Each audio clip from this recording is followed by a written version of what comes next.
శ్రీఖండ్ శ్రీఖండ్ ఎలా చేసుకోవాలో మనం ఇంట్లో చేసుకునే పద్ధతిలో ప్రాసెస్ చూసుకుందాం. ఫస్ట్ మనకు కావాల్సిన పదార్థాలు చక్కెర, ఇలాచి, వీటి రెండింటిని ఫైన్ పౌడర్లా చేసుకోవాలి మిక్సీ జార్లో.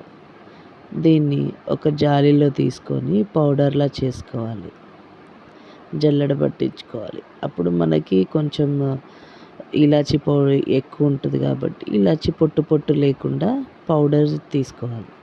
తీసుకొని మనము త్రీ ఆర్ 4 ప్యాకెట్స్ పెరుగు తీసుకొని దాన్ని ఒక క్లాత్లో పెట్టేసి మొత్తం ఇట్లా వడగట్టినట్టుగా మొత్తం దగ్గరికి మూట కట్టేసేయాలి.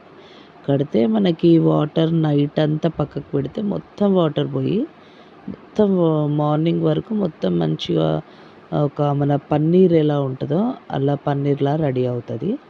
పన్నీర్లా రెడీ అయిన దాన్ని మిశ్రమాన్ని మనం ఒక గిన్నెలోకి తీసుకొని దాంట్లో మనం ముందుగా చేసి పెట్టుకున్న చక్కెర పౌడర్ ఉంది కదా, చక్కెర పౌడర్, ఇలాచి మిక్స్డ్ పౌడర్ అది వేసుకోవాలి. జల్లెడ పట్టుకొని వేసుకోవాలి. మన జ్యూస్ జాలి ఉంటుంది కదా, దాంట్లో కూడా వేసుకుంటే బాగొస్తుంది. అది వేసుకున్న తర్వాత మంచిగా మిక్సీ చేసుకోవాలి. మిక్సీలో చేసుకుంటే ఫైన్ పేస్ట్లా రెడీ అవుతుంది. ఎలా అంటే మనకి వెనీలా ఐస్ క్రీమ్ ఎలా ఉంటుందో సేమ్ అది ఎలా అవుతుంది క్రీమీ స్ట్రక్చర్లో. సో మనం ఈ మిశ్రమంలో మనము తినే డ్రై ఫ్రూట్స్ ఏవైనా సరే, మనకు నచ్చిన డ్రై ఫ్రూట్స్, కిస్మిస్లు, బాదంలు, ఇంకా పలుకులు, కాజు, ఇవన్నీ కూడా వేసుకోవచ్చు. పిస్తా కూడా.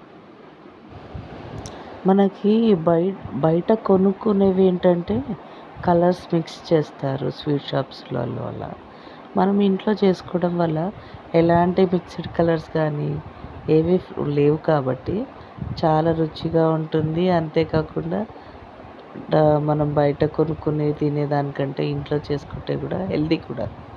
సో ఇది చాలా హెల్దీ పిల్లలకి. సో మనం ఐస్ క్రీమ్స్ చేస్తూ ఉంటాం కదా ఇంట్లో.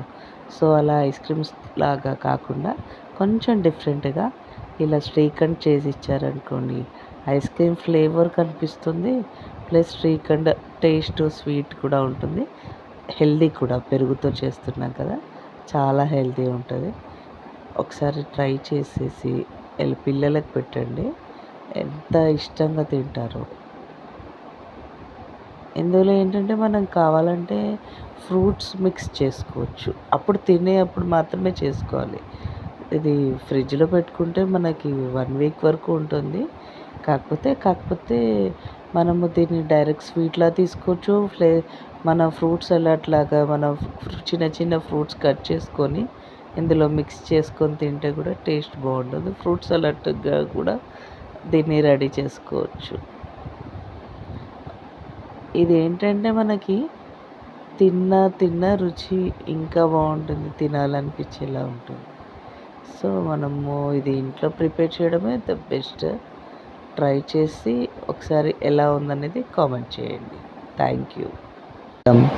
కాజు, మళ్ళీ ఇంకా పిస్తా, ఇలా ఇవే కాకుండా మిస్ట్రీ దొరుకుతుంది కదా మనకు షాప్లో, ఆ మిస్ట్రీని కూడా వేసుకుంటే చాలా బాగుంటుంది. ఇది మనము కోవా బన్లో కట్ చేసేసి మిడిల్లో పెట్టేసి తింటే మార్నింగ్ టేస్ట్ బాగుంటుంది, చాలా బాగుంటుంది. ఒకసారి ఇది ట్రై చేయండి. శ్రీఖండ్ ఈ రకం కూడా ఎలా ఉంటుందో ఒకసారి చూస్తే చాలా బాగుంటుంది. మీరు టేస్ట్ చేయండి. Thank you.